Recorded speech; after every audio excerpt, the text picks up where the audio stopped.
예, 하나님 말씀 올려드린 대로 디도서 3장 5절 오늘은 한 절만 보겠습니다. 디도서 3장 5절 우리를 구원하시되 우리의 행한 바 의로운 행위로 말미암지 아니하고 오직 그의 긍휼하심을 쫓아 중생의 씻음과 성령의 새롭게 하심으로 하셨나니. 네, 지난주에 제가 디도서 3장 1절부터 8절까지 성도의 사회생활이라는 제목으로 말씀을 드렸는데요. 나중에 이렇게 편집하면서 또 이렇게 한번 들으면서 보니까 좀 아쉬웠습니다. 왜냐하면 성도들이 이렇게 선한 일을 하라, 권세 잡은 자들의 권세들에게 복종하라. 정사와 권세, 정사, 그렇죠? 근데 무조건 복종하는 것이 아니라 어떤 확고하고 토대가 되고 기초가 될 수 있는 바른 그런 어떤 권세에게 순종하고 복종하라. 그리고 회방하지 말고 다투지 말며 관용하며 등등 범사에 온유함 쭉 말씀드렸습니다. 그러면서 사도 바울이 3절에 보니까 우리도 전에는 어리석은 자요, 그렇죠? 순종치 아니한 자요, 속은 자요, 각색 정욕과 행락의 종로로 탄 자, 악독과 투기로 지낸 자, 가증스러운 자, 피차 미워한 자였다. 4절 우리 구주 하나님의 자비와 사람 사랑하심을 나타내실 때에 사도 바울이 구원받고 사도 바울과 같은 복음의 동력자들이 하나님의 은혜로 여기 보면 나오지만 긍휼하심으로 구원을 받아서 이런 하나님의 사람이 되었고, 그런 은혜를 받은 사람이 이 세상에서 어떻게 살 것인가 라는 것을 이제 계속 말하면서 7절에 보면 저희 은혜를 힘입어 의롭다 하심을 얻어, 그렇죠? 칭의 영생의 소망을 갖는다. 후사가 되게 하련다. 그러면서 8절에 이제 다른 그 말로 디도에게 권면하는데, 오늘 우리는 사실 5절을 중심으로 해서 사도 바울이 자신의 사실 구원의 체험을, 구원받은 은혜를 사실 고백하고 간증하는 겁니다. 그러니까 사도 바울뿐만 아니라 우리 모두에게 이루어진 놀라운 일들이죠. 우리를 구원하셨다. 구원하셨기 때문에 이렇게 새롭게 되었다. 그리함으로 이렇게 하나님의 복음의 증거자가 되었고, 구원받아 새롭게 된 자가 이 세상 가운데서 어떻게 살 것인가, 어떤 자리에서 어떻게 살 것인가, 그것을 이제 사도 바울이 말하고 있는데요. 자, 오늘 보면 3장 5절에 우리를 구원하셨다. 구원. 그렇죠. 구원. 히브리어로 구원은 저 여기 적지는 않겠지만 야샤에서 모든 것이 활짝 열려 있다, 이런 의미의 야샤라는 단어가 주로 사용되고 있습니다. 여기 3장 5절의 구원, 우리는 구원은 어떤 어려움이나 또 사람의 힘으로 헤어날 수 없는 심각한 그렇죠, 어떤 그 곤란한 사정에서 벗어나서 안정과 평안을, 기쁨을, 노임을 얻는 것을 우리가 일반적으로 구원이라고 그러는데, 디도서 3장 5절의 구원이라는 단어는 소조라는 단어입니다. 소조. 한번 자, 소조. 좀 약간 이제 그 세게 발음하면 소조, 이게 저도 이제 발음하다 보면 소조 하는데, 자, 우리를 구원하셨다. 그러면 구원받기 이전에 사도 바울, 그리고 우리 모든 인생들의 상태는 3절에 보니까 어리석었다, 순종치 아니했다, 속은 자였다, 각색 정욕과 행락. 정욕은 지난번에 말씀드렸습니다. 비디미아 해가지고 금지된 것을 갈망하는 마음. 행락이라는 단어는 여기에 헤도네라는 단어가 쓰여지고 있는데, 감각적인 기쁨, 그렇죠? 영적인 기쁨이 아니라 이 감각적인 기쁨. 그런 일을 위해서 종노릇 했고, 악독, 투기, 가증스러운 자, 피차 미워한 자, 하나님 떠난 인생이 아주 심각한 모습이죠. 그렇죠? 사실 하나님 없는 사람들은 대부분 이렇게 살고 있습니다. 사도 바울도 그렇죠. 율법을 열심히 외우고 율법을 따랐지만은 하나님의 진정한 말씀의 뜻에 순종치 않았고 어리석었고 그렇죠. 속았죠. 속은 자였고 그래서 그리 교회와 그리스도를 성도들을 말할 수 없이 핍박했지 않습니까? 자, 사도 바울뿐만 아니라 모든 인생이 그러했다는 것입니다. 굉장히 심각하다는 겁니다. 이런 상태에서 이렇게 해결되고 구원받을 수 있느냐? 인간의 의로. 광야에 있는 이스라엘 백성들의 상태를 우리가 보면, 그렇죠? 어리석었죠? 순종치 아니했죠? 그리고 어떤 감각적인 기쁨을 얻기 위해서, 그렇죠? 모압 여자들과 또 이렇게 이렇게 음란한 또 바알 보호를 섬기는 죄, 그리고 애굽에서의 그 고기 가마 곁에 앉았던 민수기 11장에 보면은 참외를 먹고 수박을 먹고 노예 노동의 대가로 누리던 그것을 그리워하고 늘 육적인 거고 그렇죠. 하나님 앞에 원망하고 불순종하고 그런 광야 생활의 그런 모습이었습니다만은 오늘날 우리는 어떠하냐? 그래서 그런 상태에서 소조로 구원받았다. 자, 소조는 성경에서 신약 성경에서 누차 말씀을 드렸습니다만은 구원을 뜻하는 여러 단어들 가운데 영의 구원을 의미합니다. 영의 구원. 그렇죠. 우리 인간은 인간이 어떻게 구성되어 있느냐? 몸과 그 육체와 혼으로 되어 있느냐? 이것을 이분설이라 그러고 아니다. 육체가 있고 혼이 있고 뭡니까? 영이 있다. 영혼육으로 되어 있다. 이거 삼분설입니다. 그리고 혼과 육체로 되어 있다. 이건 이분설입니다. 그래서 서로 맞다고 이제 서로 틀리다고 이렇게 좀 주장을 하는데요. 많은 성경을 깊게 연구한 분들은 삼분설, 즉 영혼 육체로 풀지 않으면 삼분설이 아니면 하나님의 인간을 구원하시는 구원론을 바르게 설명할 수 없다라고 말하시는 분들을 제가 종종 보았습니다. 그래서 이 소조의 구원이 있고 소테리아의 구원이 있는데 소조의 구원은 죄들에서 구원하는 것이다. 마태복음 1장 21절인 거예요. 아들을 낳으리니 이름을 예수라 하라. 이는 그가 저희 백성을 우리 한글 성경은 죄에서 단수로 되어 있는데 죄들에서 구원한다 할 때에 소조의 구원입니다. 자, 소조의 구원이 신약 성경에서 쓰여진 예들을 보면 가령 이제 문둥병에서 고침받았다. 문둥병에서 당시에는 도저히 완전하게 낫지 않지 않습니까? 그래서 문둥병을 천형이다 하늘의 벌이다 했는데 그래서 성경에 보면 예수님께서 문둥병을 말씀 한마디로 완전하게 고쳐주십니다. 인간의 능력과 힘으로 고칠 수 없는 해결될 수 없는 문제 이럴 때 내 병에서 고침받았다 구원받았다 할 때 소주의 구원입니다. 그리고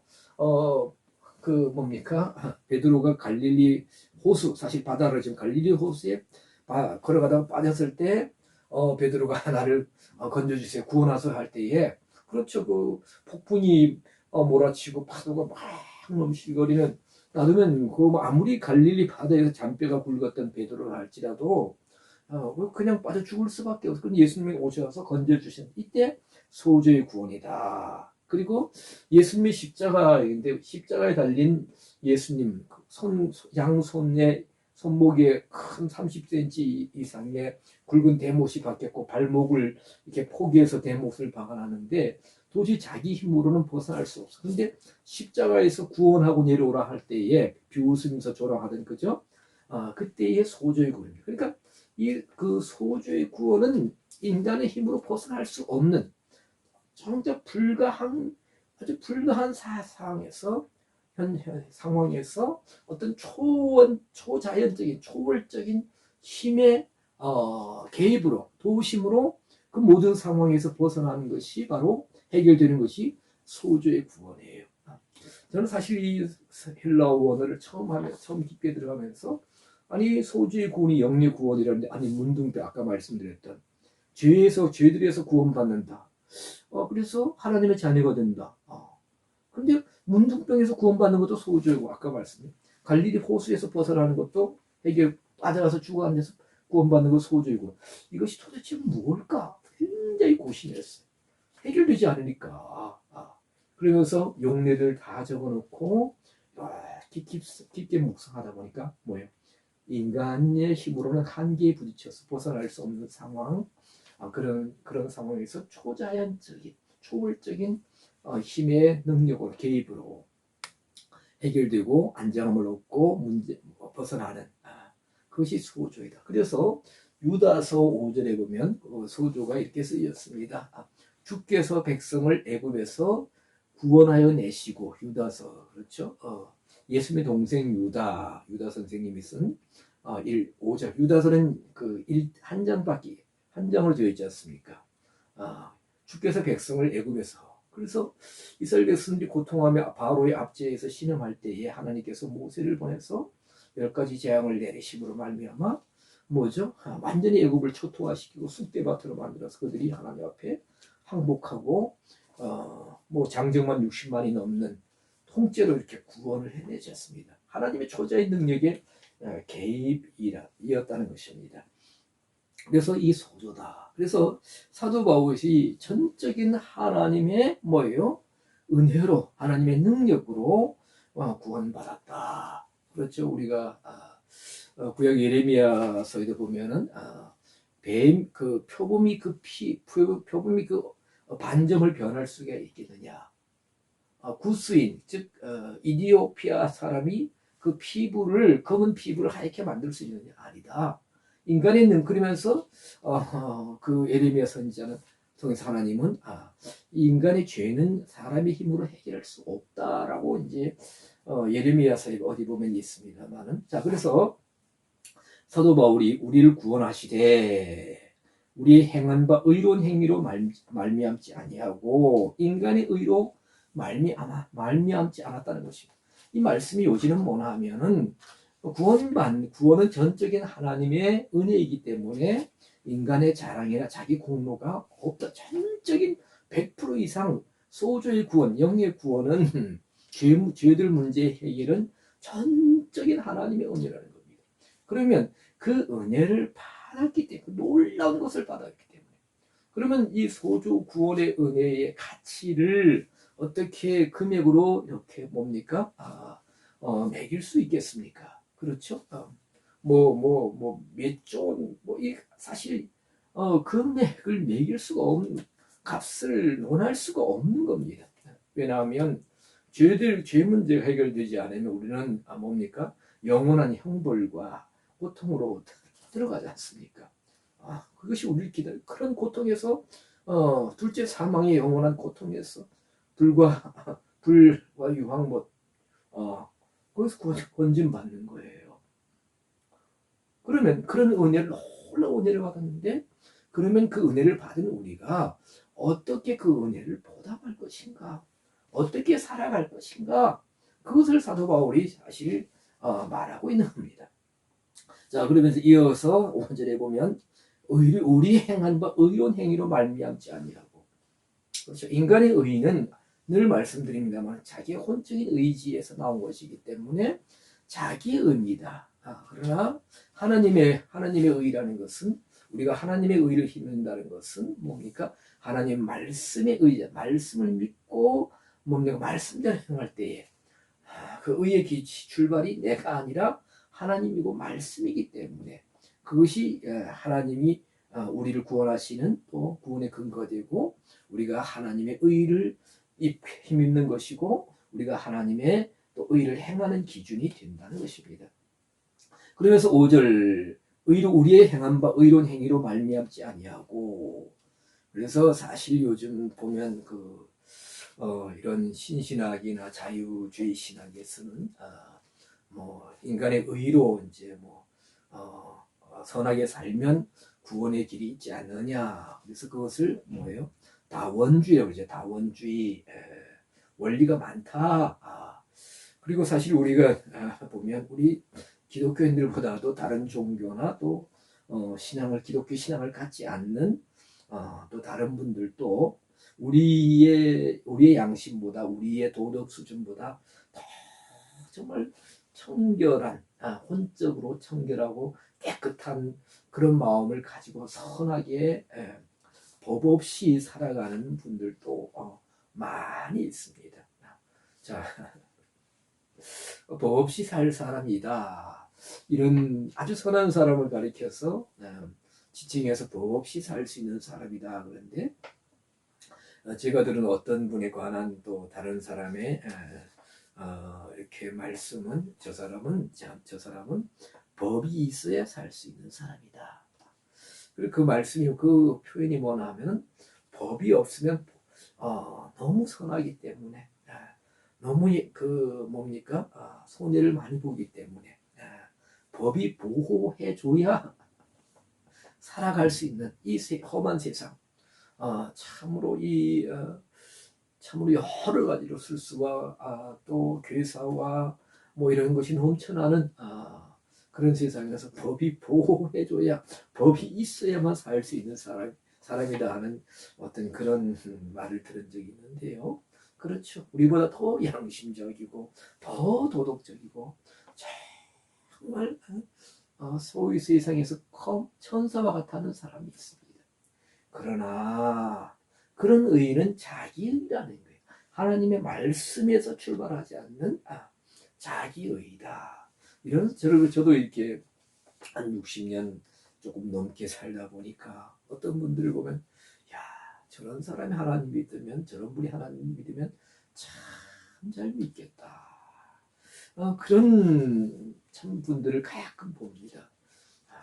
참 저렇게 깨끗하고 선하고 양심적이고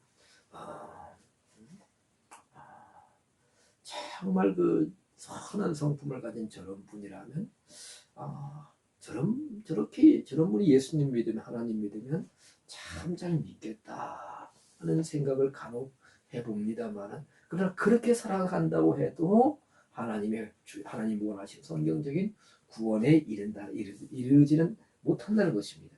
사도 바울은 오직 그의 긍휼하심을 좇아 이런 표현을 쓰는데요. 하나님이 인간의 인생을 불쌍히 여기신다. 여기 4절에 보면 우리 구주 하나님의 자비와 사람 사랑하심을 나타내신다. 그러니까 하나님이 우리를 구원하실 때 어떤 마음으로 하나님의 자비하심, 사람을 사랑하심, 사람 사랑하심에 대해서는 왜 우리 인생이 하나님의 형상과 모양으로 만들어졌기 때문에 하나님의 형상과 모양을 이렇게 잃어버렸지만 그래도 우리를 사랑하신다. 뭐 간단하게 말씀드려 그의 긍휼하심 그렇죠. 하나님은 약한 자를 사랑하시고 구약에서 대표적으로 고아와 과부와 나그네 즉 보호받을 힘이 없는 정말 하나님 아니면 그 경제적인 생활이나 모든 면에서 보호받을 이런 여건이 안 되는 그런 고아와 과부와 나그네를 하나님 불쌍히 여기시죠. 사랑하시죠. 약자에 대한 특별한 배려를 우리가 볼 수 있다. 하나님의 말씀으로 이 땅에 오신 예수님도 마태복음 9장 36절에 보면 무리들을 불쌍히 여기시면서 목자 없는 양과 같아. 목자 없는 양. 그렇죠. 양의 특징은 너무나 잘합니다. 약합니다. 빨리 달리지 못합니다. 공격할 수 있는 뭐 그런 어떤 날카로운 이빨이나 또 날카로운 발톱도 없습니다. 그러니까 당할 수밖에 없습니다. 일이나 맹수나 이런 사나운 짐승들은 이렇게 공격 무기가 많지 않습니까? 그래서 목자가 지켜줘야 됩니다. 양은 시력이 굉장히 약하다 그래요. 그래서 양에게는 반드시 목자가 필요합니다. 그래서 목자 없는 양같이 그때 예수님이 마태복음 9장 36절에 무리들을 불쌍히 여기셨다.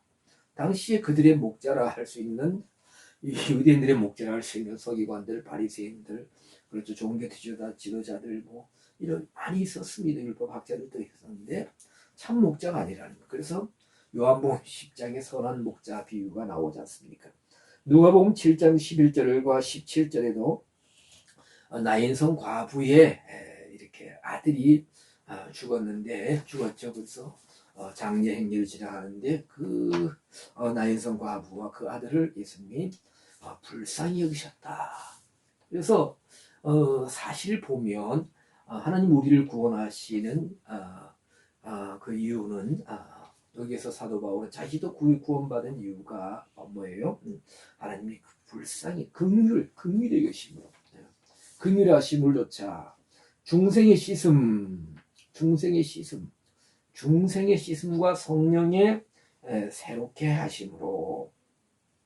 중생이 뭐냐? 사실 저는 아직까지 개역 성경을 보는데 중생이라는 표현을 그 옛날에는 많이 했는데 요즘 새롭게 번역되는 성경도 중생이라고 표현하고 하는지는 모르겠습니다. 중생이라는 단어는 발린게네시아라는 단어인데요. 영적인 거듭남, 혁신, 회복 이런 뜻입니다. 이 단어는 마태복음 19장 28절에서 발린게네시아는 새롭게 된다 라는 표현으로 기록되어 있음을 볼 수 있습니다. 자, 영적인 거듭남. 우리가 요한복음 3장에 보면 예수님과 니고데모의 그렇죠. 이렇게 대화가 나옵니다. 밤중에 찾아왔죠. 근데 예수님께서 내가 거듭나지 아니하면 하나님 나라를 볼 수 없다. 3장 3절 그리고 3장 이어서 5절 이하에 가면은 물과 성령으로 나지 않으면 하나님 나라를 들어갈 수 없다. 여기서의 거듭남은 뭡니까? 아노된 게나오 위로부터 나야 된다. 새롭게 나야 된다. 이런 뜻입니다. 하여튼 간에 이 발린 게네시아도 이런 거듭남을 의미하는 이 부분이 발린 게네시아와 겟나오 태어나다는 겁니다. 두 단어가 좀 비슷한 면이 있습니다. 어쨌든 간에 중생이라는 것은 새롭게 나는 어머니 뱃속에서 나는 육체적인 출생이 아니라 이것은 육체적으로 나는 것이고 우리가 에덴 동산에서 범죄함으로 하나님을 떠났던 죽었던 영이 다시 살아나서 하나님을 인지하고 뭡니까? 하나님을 찾아가고 하나님과 교제하고 하나님을 고백하고 뭡니까? 하나님과 교제하기 시작하는 이런 상태가 되었을 때 우리가 거듭난다. 영이 거듭났다. 영이 살아났다. 이렇게 말하는 겁니다. 중생은 영적인 거듭납니다. 새 사람이 된다. 영적으로. 그러니까 모태에서 나는 첫 번째 육체적인 출생이 있고, 그렇죠? 영적으로 영이 살아나서 뭡니까?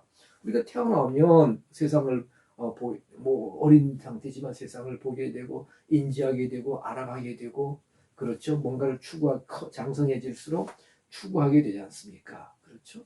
영적인 거듭남도 영이 거듭나고 영이 깨어나면 뭡니까? 영적으로 뭔가 보이고 영적 하나님의 말씀을 듣고 영의 눈으로 하나님 세계를 그렇죠? 믿음의 눈으로 보게 되고 또 하나님과 교제하고 하나님을 알아가고 순종하고 영에 속한 삶을 살게 되는 것입니다. 자, 그래서 중생의 씻음. 네.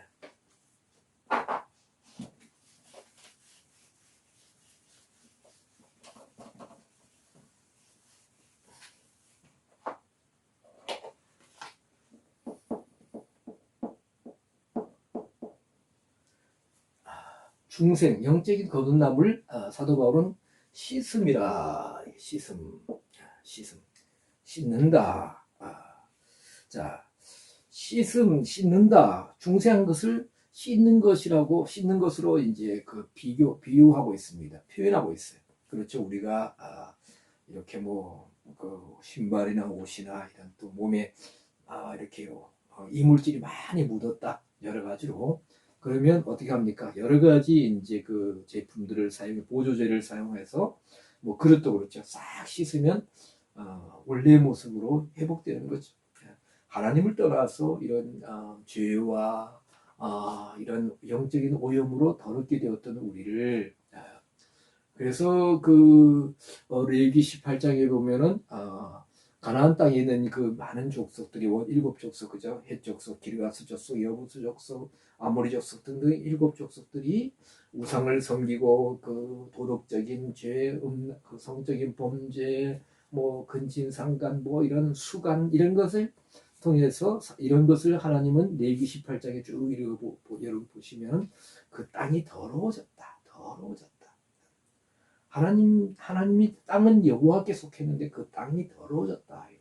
더러운 것은 어떻게 성결케 해야 되잖아요.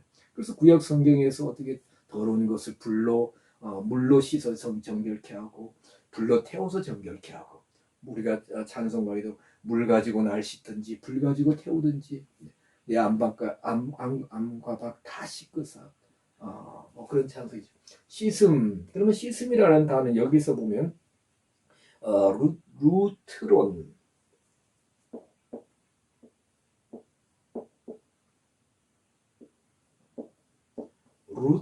루트론이라는 단어입니다. 이 단어는 목욕이다. 목욕.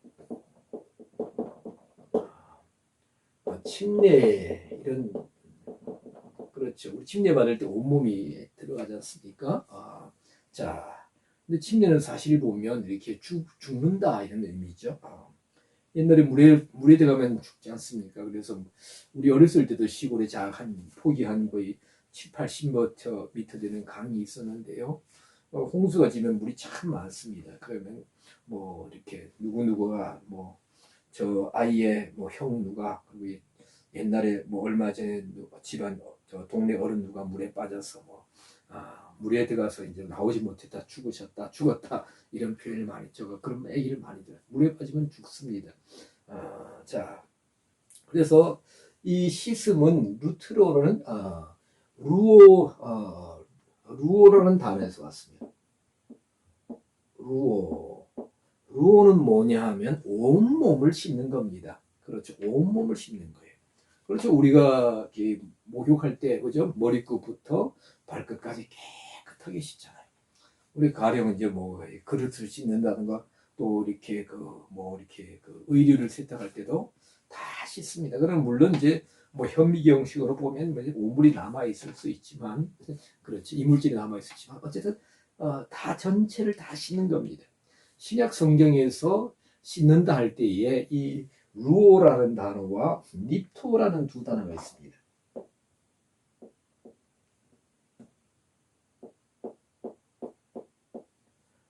닙토 뭐 잘 제대로 안 쓰여졌을지 모르겠는데 닙토는 이렇게 일부분을 씻는 겁니다. 그래서 요한복음 13장에 보면 예수님께서 그 뭐예요? 그 세족식 그렇죠?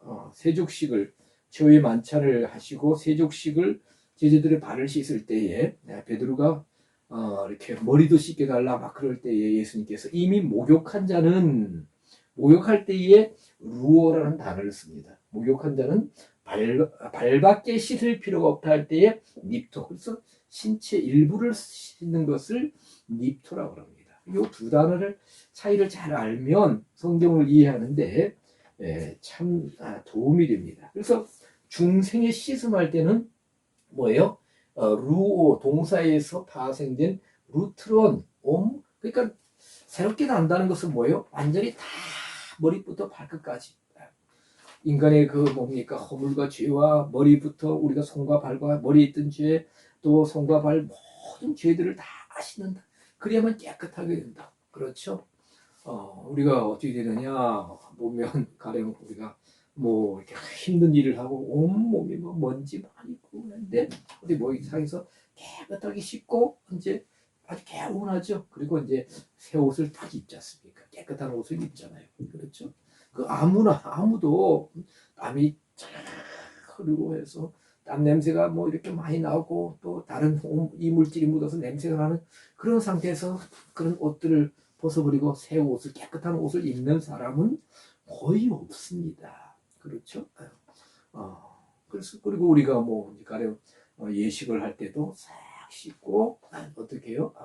깨끗하게 한 후에 이제 새 옷을 입고 하는 것을 볼 수가 있다는 것입니다. 그래서 루어가 쓰인 곳이 성경에서 참 많은데 계시록 1장 5절에 보면 우리 죄들에서 우리를 한글 성경에서는 해방하시고 했는데 죄들에서 씻어주셨다 하는데 여기서 루어입니다. 그래서 죄들에서 계시록 1장 5절은 죄들에서 씻어주시고 해야 그 의미가 더욱더 명확한 것을 볼 수가 있습니다. 그러니까 중생이라는 것은 영적인 거듭남은 뭐냐? 죄들 문제가 해결되어야 된다. 그래서 뭘로? 우리가 보혈의 피로, 그렇죠? 예수 그리스도의 보혈로 씻어주신다. 구약에서 뭐예요? 어떤 사람이 부지 중에 죄를 지었을 때는 어떻게 해결돼요? 해결합니까? 속죄제의 물을 가져와서 자기가 기르던 양이나 염소를 가지고 와서 뭐예요? 이렇게 그 안수함으로 그 사람의 죄가 짐승에게 넘어 그 죄의 전가. 그렇죠. 그리고 우리가 유대인들의 그 전승에 하면은 이렇게 뭐예요? 그 짐승 이제 죄를 전가받은 양이나 짐승을 이렇게 앉는다 그래요. 그리고는 이제 그 목을 칼로 목을 따죠. 그러면은 어떻게 해요? 뭐 여기 있잖아요. 그 죽이 있잖아요. 그러면 여기 피가 쫙 분수처럼 솟구치면서 그 피가 양을 아는 양의 주인, 염소의 주인, 자기의 죄를 양이나 그 염소에게 전가시킨 그 사람 머리 이런 부분에 피가 쫙 피로 씻어주는 거예요. 그와 같이 예수님의 보혈로 우리를 씻어주신다. 중생의 씻음. 우리가 씻어졌을 때에 우리가 중생한 것이다. 영적으로 거듭났다. 그래서 찬송은 나의 죄를 씻기는 예수의 피밖에 없네. 그래서 우리가 구약에 보면은 7월 10일 이스라엘의 종교로부터 7월 10일 대속죄일 이스라엘 백성들이 한 해 동안 지은 모든 부지 중에 지은 죄를 아세슬 염소에게 뭐예요? 제목을 뿔에 걸어서 광야로 보내서 죄의 짐을 지고 그렇죠? 광야에서 죽는 거죠.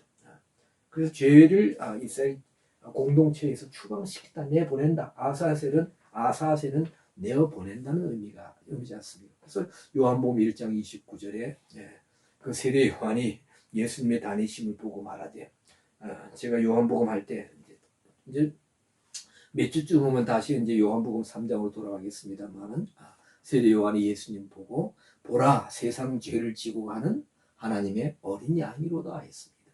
세상 모든 죄를 지고 가는 하나님의 어린 양이다.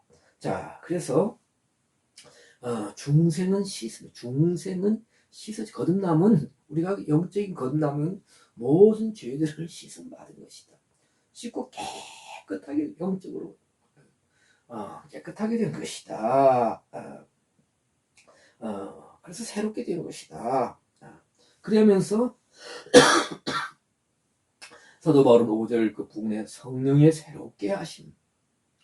이 모든 것이 하나님의 은혜고 또한 성령의 새롭게 하심이 함께하는 것이다. 성령의 새롭게 하심.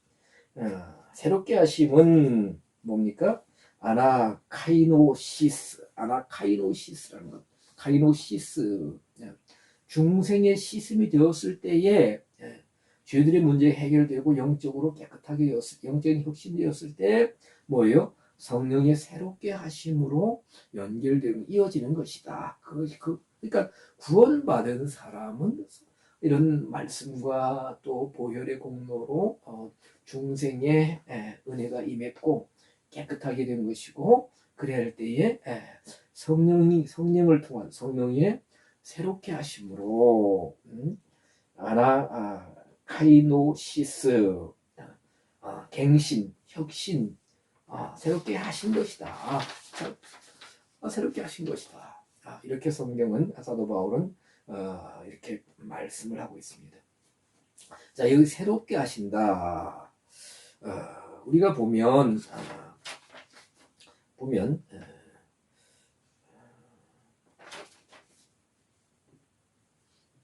그렇죠. 사무엘상 9장 9절에 보면 그 사울이 사무엘 선지자를 통해서 기름 부음을 받을 때 어떤 일이 있었느냐? 그렇죠? 하나님의 신이 임하는 거죠. 성신, 하나님의 신이 임하는데 사울이 새 마음을 받았다. 즉, 그렇죠. 사울도 당시에는 사울은 기스의 아들이죠. 그런데 키가 굉장히 컸죠. 다른 사람들보다 어깨 위는 더했다. 머리 하나는 더 있었다. 근데 보면 아버지 말씀을 잘 순종한, 기수의 말을 잘 순종하는, 그리고 어떤 그 자기에게 부탁한, 아버지가 부탁한 일을 아주 굉장한 그 순종함으로 이루려 하는 그런 모습을 처음에는 볼 수가 있습니다.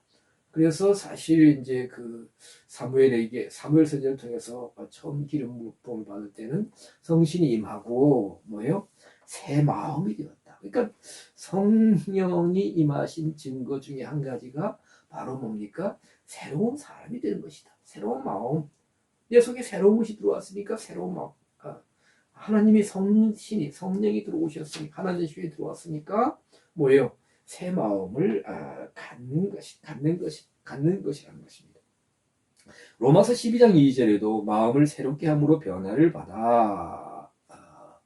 이 세대를 본받지 마라. 마음을 새롭게. 성경은 늘 우리를 향해서 새롭게 되라고 성경은 말하고 있습니다. 그러나 이것이 인간적인 의지나 어떤 감정의 변화를 통해서는 어느 정도 한계가 있죠. 그 한계에 부딪힙니다. 그래서 이제 뭐 작심삼일이다 이런 표현들을 하는데 우리는 성경을 통해서 보면 하나님의 성령이 임하시고 또 말씀을 진실히 받은 사람들은 전혀 과거에 아까 말씀드렸던 사도 바울 어리석은 자, 순종치 아니한 자, 속은 자, 뭐 각색 정욕과 행락의 종노릇하는 도저히 구제불능한 악독, 투기, 가증, 뭐 비참, 이완 이런 삶에서 어느 날 뭡니까 말씀과 성령님의 은혜로 놀라운 변화를 받아서 새로운 사람이 되어서 정말 사명 다한 날까지 정말 신실하게 그 믿음을 저버리지 않고 말씀을 떠나지 않고 이렇게 온전히 신실한 모습으로 선한 싸움을 싸우며 달려가는 모습들을 우리가 성경에서 볼 수가 있다는 것입니다. 로마서 12장 2절 아까 마음을 새롭게 함으로 변화를 받아야 된다. 어쨌든 성경은 새로운 사람이 될 것을 말하고 있습니다.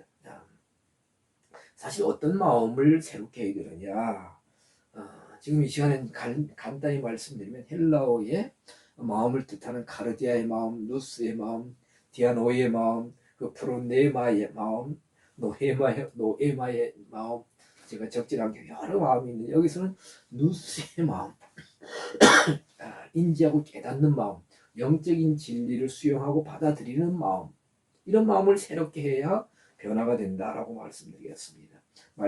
사실 이 마음에 대해서도 참 말씀드릴 게 있는 말씀이 많습니다. 에베소서 4장 22절에도 사도 바울은 에베소 교회 성도들이 너희는 유혹의 욕심을 따라 썩어져가는 구습을 좇는 옛사람을 벗어버리고 오직 심령으로 새롭게 되어 그렇죠. 심령 마음과 영이 새롭게 되어 새롭게 되라. 24절 하나님을 따라 의와 진리와 거룩함으로 지으심을 받은 새 사람을 입으라. 새롭게 되어서 새 사람을 입으라. 자, 옛사람을 벗어버리라. 새 사람을 입으라. 계속해서 우리가 성경에 이렇게 보면 새로운 존재, 새로운 영적인 존재가 될 것을 말하고 있는데 하나님을 따라 여기서 의는 우리가 칭의를 말하지 않습니다. 획득적인 의를 말하는 칭의, 디카이 오라는 동사형인데 참 어려운 말씀이죠. 헬라어를 잘 모르신 분한테는 그저 오직 하나님의 은혜로 구원받고 의롭게 되었다. 이런 의로만 만족하고 모든 것이 다 이루어질 수 있느냐? 이것이 성경적인 의의 완성이냐 아니라는 겁니다. 칭의 획득적인 의는 의의 그 출발이고 성경에 보면 이루는 의가 완성적인 의가 있는데 완성적인 의는 디카이고 시네라는 의입니다. 그 의는 심판과 상급의 기준이 되는 의라고 제가 정의를 내는데 이런 의와 진리는 아시죠? 그리고 거룩함 여기 거룩함은 에베소 4장 24절에 거룩함은 호시오스라는 단어인데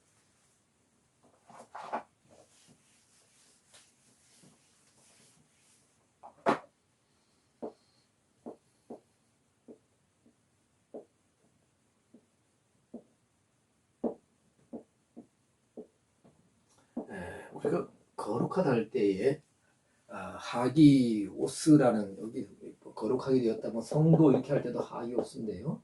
이런 이 하기오 뭐 이런 단어는 하기오스, 하기오는 죄로부터 성결을 의미합니다. 이것도 거룩의 시작이죠. 그런데 호시오스 이 단어는 뭐냐면 뭡니까? 하나님의 성품을 닮아가는 그런 성별된 그런 거룩입니다. 그러니까 사실 보면 이 우리가 구원파라 하는 뭐 침례교회 특정 교단을 말해서 죄송합니다만 구원파라는 분들이 있었어요. 근데 요즘은 구원파라 하면 이제 그게 뭐 문제가 된다 그래요.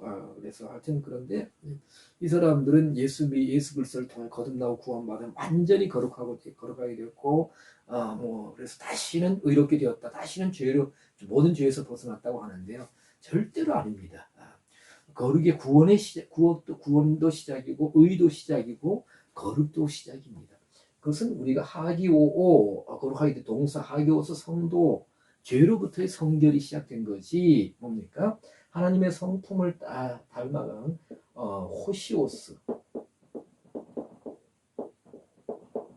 호시오스의 거룩은 하나님 거룩하시다 할 때는 호시오스 하나님 성품적으로 그렇죠. 하나님은 영원하시고 자존하시고 불변하시고 거룩하시고 그렇죠. 완전하시고 전지전능하신 완전 의로우신 이런 하나님의 성품을 닮아가는 거룩. 이렇게 될 때 새 사람이 되는 거예요. 그래서 성령은 늘 우리를 새롭게 하시기를 원하십니다. 어떻게? 구원하시고 중생으로 완전히 죄들 문제를 해결해 주시고 우리가 새 사람이 되어서 성령을 통해서 새롭게 되기를 원하십니다. 끊임없이 새롭게 되기를 원하십니다. 우리가 뭐 서울의 어느 큰 교회 중심으로 몇 년 전에 신사도 운동이라는 그런 이제 그 어떤 무브먼트가 운동이 있었습니다. 흐름이 있었어요. 그런데 성령의 역사, 성령의 은사, 또 하나님의 말씀을 단편적으로만 보기 때문에 그렇습니다. 병 고치고 일적인 은사, 물론 성경은 그것을 말하고 있습니다. 그러나 성령은 제가 늘 말씀드린 대로 요한복음 14장 17절 진리의 영입니다. 요한복음 14장 26절 27절에는 보혜사가 오시면 예수님 말씀하신 걸 생각나게 하고 가르쳐 주시는 거예요. 그래서 고린전서 2장 10절에 보면 성령은 하나님의 깊은 것을 통달하게 한 번 보면 척 아는 것이 아니라 하나님의 깊은 것을 에르나오라는 찾아가게 하라, 조사하게 하라. 그래서 성령을 받았다고 이렇게 벌쩍벌쩍 뛰는 사람, 뭐 은사를 자랑하는 사람들, 진리의 성령이냐? 구분하는 기준 중에 한 가지가 뭐예요? 하나님의 말씀에 대한 탐구가 없다면 그것은 조금 이상하고 우리가 좀 이렇게 경계해야 됩니다. 정말입니다. 그리고 성령은 뭐예요? 로마서 1장 거기 1절, 2절, 3절, 5, 4절까지인가 보면은 성결이에요. 성결의 영이라고 그래요. 성결의 영. 깨끗하게 한다는 것으로 성령을 받으면 이 보면 뭐예요? 성령의 씻음, 새롭게 하신다. 씻음과 성령의 새롭게 하심. 계속 자기 혁신이 일어나고 죄 문제 때문에 애통해야 하고 뭡니까? 영적인 갱식이 일어나고 이런 것이 진리의 성령이에요. 근데 성령에 대한 오해도 많이 있습니다만은 시간이 많이 갔습니다. 그래서 구원의 은혜 그리고 구원의 은혜가 우리의 행한 바 우리의 의가 아니다. 하나님의 뭐예요? 오직 하나님의 극률하신 불쌍히 여기신 약한 자, 죄 때문에 고통당하는 벗어날 수 없는 헤어날 수 없는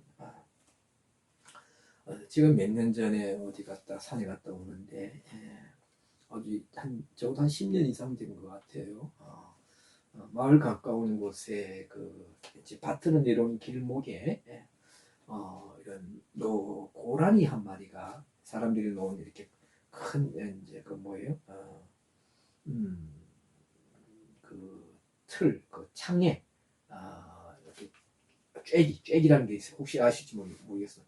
거기에 딱 발목이 끼어서 벗어나지 못하는. 그래서 물론 농부들이 그 쬐기를 이제 설치하는 이유는 충분히 이해합니다. 왜냐하면 이게 무단으로 와서 농작물들 다 해치우고 하니까 농민들은 이제 어떡합니까? 농작물을 보호해야 되니까. 근데 얘가 이제 발목을 끼어서 껑충껑충 뛰는데 제가 농민들한테는 불쌍하지만 참 미안하지만 그 고라니가 너무 좀 안 돼 보여서 풀어주려고 가까이 갔는데 얘가 그만 저를 경계하고 막 뛰는데 도저히 못 풀어줬어요. 못 풀어줬습니다. 그래서 할 수 없이 그냥 미안하다, 미안하다 하고 제가 돌이켜 왔던 적이 있습니다.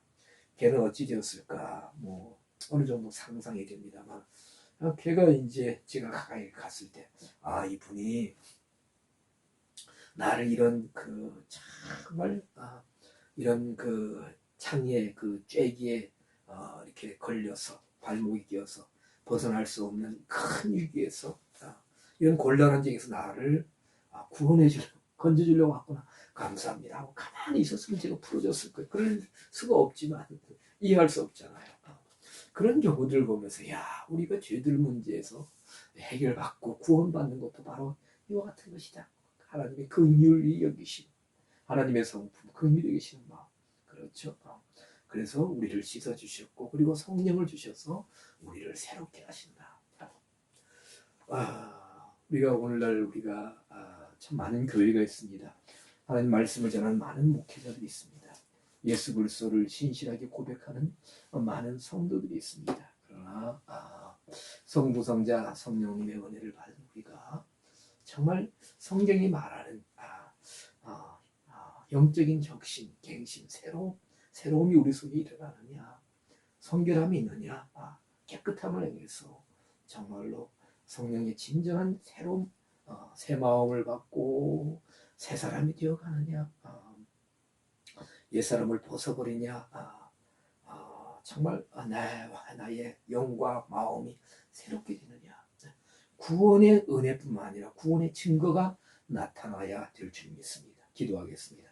고마우신 하나님 감사드립니다. 짧은 시간 구원의 은혜라는 제목으로 같이 말씀을 나누었습니다. 말씀을 통하여 주님께서 저희들 심령에 말씀하여 주시고 오늘날 우리 교회와 성도들이 걸어가야 할 신앙에 또 진정한 목표와 또 하나님의 뜻이 보여지게 하여 주시고 그 길을 말씀 안에서 달려갈 수 있는 하나님의 정말 특별한 하나님의 온전한 성도들이 될 수 있도록 저희들을 이끌어 주시고 인도하여 주시옵소서. 오늘 하루의 모든 수고와 교회에서의 봉사와 예배와 헌신을 기억하여 주시고 주님께서 이 밤도 주님 예수 그리스도의 은혜 안에서 평안하게 쉴 수 있도록 하나님께서 사랑과 은혜를 베풀어 주시옵소서.